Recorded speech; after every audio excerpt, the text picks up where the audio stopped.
Muraho neza, nitwa Gami the psychologist. Uyu munsi tugiye kuganira kuri stress. Twese kuyiganiraho na mbere.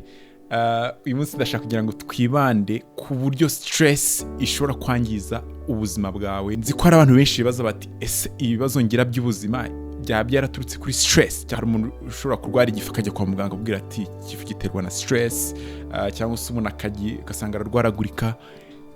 Ndashaka kugira ngo uyu munsi dusobanukirwe ese ni gute stress ishobora gutera ibibazo, ni gute stress ishobora gutuma warwara indwara zatuma ujya mu bitaro ukaremba, zatuma gukora surgery. Ibyo nibyo tugiye gusobanukirwa, ariko nyuma tubuze no kureba tekinike eshatu za mbere nabahitiyemo numva zirenze ushobora kwifashisha kugira ngo uhangane na stress. Ibintu turuze kuvuga biruze kuba bishingiye ku gitabo nakunze, nishimiye yuko mbere yuko nkora ino video nagisomye ku nshuro ya kabiri. Ni igitabo cyitwa Why Zebras Don't Get Ulcers, cyangwa se kubera iki imparage zimwe ziba mu ishyamba zifite amabara meza y'umweru, kubera iki zitagize zirwara igifu. Mbere yuko tubiganira ndibuze gusobanura concept cyangwa se impamvu stress abantu tugira itandukanye n'impamvu imparage cyangwa se inyamaswa zigira. Ndibuze gusobanura impamvu stress abantu tugira ariyo stress mbi ishobora no kutugirira nabi, n'impamvu itugirira nabi. Ndibuze no gusobanura ibibazo bikunze gutera ibibazo mu mubiri cyangwa se ibice by'umubiri bikunze kuba affected na stress, n'ibyo ari byo turuze kureba niba hari ibyo uruze kuri recognize cyangwa se uruze kumenya. Ntiyo gukora like, subscribe na share. Njye nitwa Gami the psychologist. Iyi ni YouTube channel ukora ubumenyi bujyanye na psychology cyangwa se ubuhanga bujyanye na psychology. Ndi clinical psychologist. Ubumenyi ntanga hano kuri no channel ubumenyi nzi neza yuko bwamfashije cyangwa se bwafashije abantu ngena nkora nabo mu buzima bwa buri munsi, cyangwa se nizera ko ari ubumenyi nasomye ushobora gufasha abantu benshi guhindura ubuzima bwabo. Ubwo rero ntiyo gukora like, share na comments munameze kubivuga. So ubundi ni ukubera iki byoroshye kubona abantu bafite stress ariko bikaba bigoranye kubona inyamaswa cyangwa se inyamaswa ifite ibibazo bijyanye na stress? Ni ukwera yuko inyamaswa zigira stress igihe gitoya. Tekereza iyo imparage nk'urugero bakoresheje muri kiriya gitabo irimo irirukanka, irimo irahunga intare ishaka kuyirya, ifite stress iri ku rwego rwo hejuru.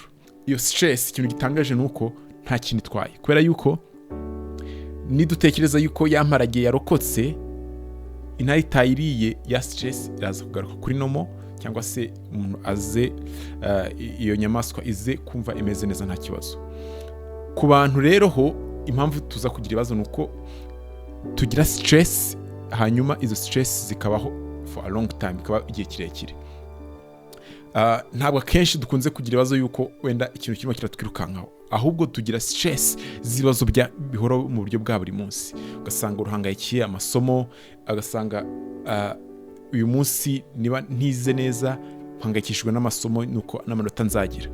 Amanota ntabwo yari yaza, ugasanga bihangayikiye igihe kirenze ukwezi. Ugasanga uba mu rugo aho bahora bagutoteza cyangwa se bakubwira ibintu bizamura stress. Dusuye inyuma gatoya tuze kubona yuko stress bisobanuye uburyo umubiri bumeze igihe hari ibyago runaka witeze ko bihari. So hari impinduka nyinshi ziba zabaye mu mubiri. Niba ari za cortisol n'amahormone aba yazamutse, uburyo blood pressure yazamutse, uburyo inyama cyangwa se muscles ziba zakomeye kubera yuko uri kwitegura guhangana n'ikintu runaka.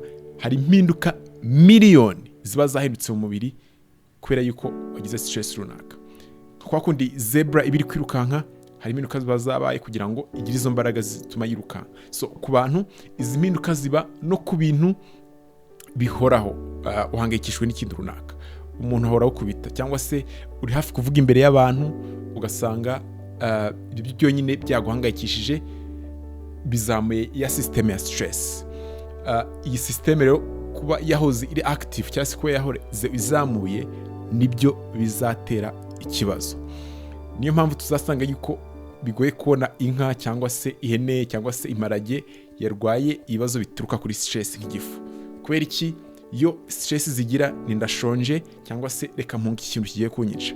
Ku bantu twewe tugira izindi stress nyinshi ziyongeyeho. Tekereza ko bigoye kubona ihene iri kuvuga iti subu ndaza kuvuga iki imbere y'abantu, ariko ku bantu biroroshye. Biragoye kubona inkoko riuze kuvuga iti uriya mukobwa agiye gutereta ndaza kumubwira iki. Stress nk'izo ngizo ntabwo ihene bizigira, ariko ku bantu izo ni stress duhorana za buri munsi zikaduhoramo. Ibyo bikaba ari zo ntandaro, izo bikaba ari zo ntandaro zituma hari ibibazo byinshi bya stress dushobora kugira. So tugendeye kuri Robert Sapolsky cyangwa se wanditse igitabo, ni izihe systeme z'umubiri cyangwa se ni ibihe bice by'umubiri stress ishobora kugiraho ingaruka? Ni nyinshi cyane. Dushobora guhera kuri digestive system cyangwa se systeme y'igogora cyangwa se ibice bishinzwe kugogora. Kwa kuntu ushobora gusanga abantu bafite ibibazo by'amakonstipation, usanga abantu bafite ibibazo by'ibifu. Nandi model video z'uyu psychologist uyu Robert wanditse igitabo avuga uburyo stress itangiza igifu. Stress igabanya cyangwa se ihindura biology cyangwa se imikorere yakabaye mu gifu, bigatuma za bacteria zikura zigatangira kwica igifu cyangwa zigatangira kucyangiza. Ntabwo yateye igifu, ariko yateye conditions zituma igifu kiza kubaho. So reka tujye no ku mikorere y'ubwonko cyangwa se nervous system. Kimwe mu bice by'umubiri cyangwa ibice by'ubwonko stress affecting ni igice cyitwa hippocampus. Ni igice gishinzwe kwibuka. Niyo mpamvu abantu bafite stress ushobora gusanga memory cyangwa se kwibuka bigenda bigabanuka. Ubundi kimwe mu bintu biranga ko umuntu ari stressed ni ukugenda kibagirwa akantu, akibagirwa yashize imfunguzo, utuntu nk'utwo ngutwo. Ariko hari n'ingaruka z'igihe kirekire y'ibintu bikomeje. So hari ibintu byinshi mu bijyanye na nervous system cyangwa se uburyo ubwonko bukora, aho stress ishobora kugiramo uruhare ikabidisturb cyangwa se ikabyangiza. Dushobora no kuvuga kuri reproductive system cyangwa se ku bijyanye na urwungano rusanzwe n'imyororokere. Kuko ushobora gusanga abantu bafite ibibazo byo kubyara cyangwa se gutera akabariro. Njya mbona ama video menshi cyangwa se ama publicité menshi avuga ati muze tubahe imiti ivura ibi n'ibi, gutera akabariro ibintu nk'ibyo. Ibyo kimwe mu bintu nk'umuspsychology mutansomamo nuko hari ikibazo gikomeye kijyanye na stress. Kuko stress nzi yuko ishobora ku affectinga inzungano nk'izo ngizo abantu babasha gukemura. So aho ngaho hakaba hajyanye n'imyororokere. Dushobora no kuvuga ku bintu bijyanye na circulation cyangwa se imitemberere y'amaraso. Kwa kundi umuntu ashobora kuba ari stress ukabona umuvuduko wazamutse, hari ubwo izo ngaruka zishobora kuba zigiye kirekire, ugasanga hari ibibazo bijyanye n'umuvuduko w'amaraso cyangwa se n'imikorere y'amaraso byatewe na stress. Ndagira ngo ndabizi ko tumenyereye ibintu bijyanye na stroke, ko kundi umuntu ngo yagize stress iri hejuru ananirwa kwimanaginga, then bimubyara stroke cyangwa se udutsi runaka turaturika.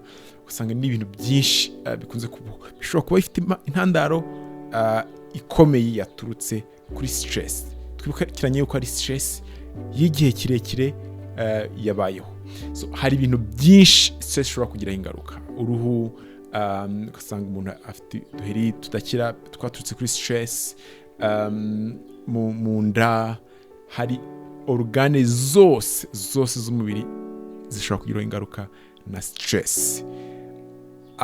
Nubwo ndimo ndavuga ibintu, ntabwo ndi kubivuga kugira ngo tugire ubwoba cyangwa se kugira twumve yuko ibintu byose turwaye bishobora kuba byaturutse kuri stress. Hari izindi factors nyinshi, gusa turabizi neza ko stress ari imwe muri factors ikongerera ibyago byo kurwara indwara nyinshi zitandukanye. Ntabwo nigeze mvuga kuri immunity cyangwa se ku buryo stress ishobora kugira ingaruka ku bwirinzi bwawe bw'umubiri. Ndakeka abantu benshi bamaze kumenyera yuko nk'iyo yegereye mu minsi y'ama examen cyangwa se iminsi afite deadline ikomeye, ashobora kurwara utuntu tw'amagripe. Utu ni utumenyetso tw'ibanze tugaragaza yuko immunity yaratangiye kuba shaken, yaratangiye kugabanuka. Ariko uko biba long term nako byoroha kuba warwara indwara z'igihe kirekire ziturutse kuri stress. Niyo mpamvu nk'abantu barwaye indwara zijyanye na immunity bari byiza kubiga ku managing stress. Indwara nka HIV n'urugero, bari byiza kubiga ku managing stress, kubera yuko stress yagabanya immunity, kandi immunity yawe already iri at risk kabera attack nyinshi iri guhangana nayo. So that's one advice umuntu ashobora guta abahereza iri quick. Anyways, nkuko nari mbivuga, ntabwo ndimo ndavuga ibintu byose kugira ngo tere ubwoba cyangwa se twumve yuko abantu twashize, kuko stress zirahari. Ahubwo icyo navuga nuko abantu benshi stress duhura nayo tuba twarize kuyamanaginga, tuba twarize uburyo wahangana nayo ku buryo bitaza kugiraho ingaruka. Niyo mpamvu tugiye kurebera hamwe tekinike 3 za mbere ntekereza abantu bose, umuntu wese aje avuga ati ni iki nakora kugira ngo managing stress. Tekinike 3 nshobora kumuhereza zaba ari izihe, nizo tugiye kuganiraho nonaha. So ikintu cya mbere ni ikintu kijyanye no bakita cognitive reframing mu cyongereza. Ni ikintu kijyanye no kwiga yuko iki kintu kigustressa mbere yuko kigustressa, cyangwa se kwiga uburyo uhindura mindset, kwiga uburyo utekereza ku kintu cyakwiye kugustressa ku buryo kitari bize kugustressa. Nka kwa kundi umuntu ashobora kukandagira mu muhanda abantu benshi bagahita barakara, arankandagiye meze bitya, ntabwo uri kureba, ariko ugahita utekereza uti okay, maybe uyu muntu ntabwo yararimo yihuta, maybe umuntu afite impamvu zituma ari stressed ku buryo atagenda ari kureba. Ukiga kureba kuri side nziza kugira ngo utaruze kurakara. Tuvuge ufite umuntu hora agoza ku nkeke, ukiga uburyo ureba side nziza.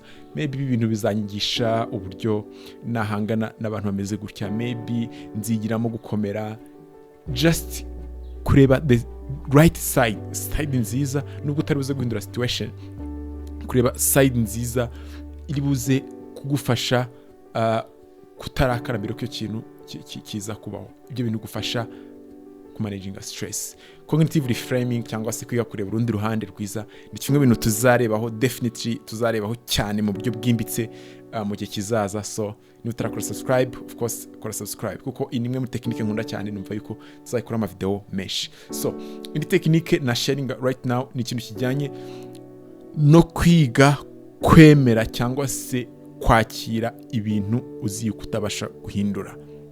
Hari ikintu cyabaye, tuvuge wagize amanota mabi, urababaye, bikagustressa kandi mu by'ukuri ntabwo ushobora kubihindura. Icyo ushobora guhindura ni amanota uzagira mu gihe kizaza, ariko amanota wagizeho byarangiye. So kwiga kwakira ibintu byabaye, ukiga niba ikintu ubona ko utagihindura, ukavuga uti okay, ndacyakiriye, biruze kugenda uko biruze kugenda.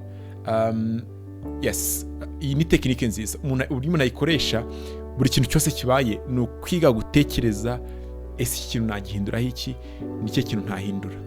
Iyi ni tekinike nziza yagufasha, nayo tuzajya in deep, tugenda dukora ama video menshi kuri stress management. Iyi ni na tekinike ikora kuri emotion management, ko hari emotions utahindura. Urugero, ni wapfushije ukaba ufite agahinda kenshi, kandi agahinda gafite impamvu yumvikana, hari ubwo ushobora kutagahindura bukiga kukakira, kuko uti okay, gahinda gasobanuye yuko umuntu namukundaga, reka nkakire nta kundi, reka mbabare nta kundi, Imana nibishaka zashira, ariko nta nubwo nshaka kugashira vuba kubera ko gasobanuye yuko wenda umuntu namukundaga. So urwo ni urugero rw'ikintu udashobora guhindura kubera ko gifite impamvu yumvikana. So kwiga gutandukanya ibintu wenda n'ibintu utahindura ni imwe muri tekinike yagufasha kumanaginga stress.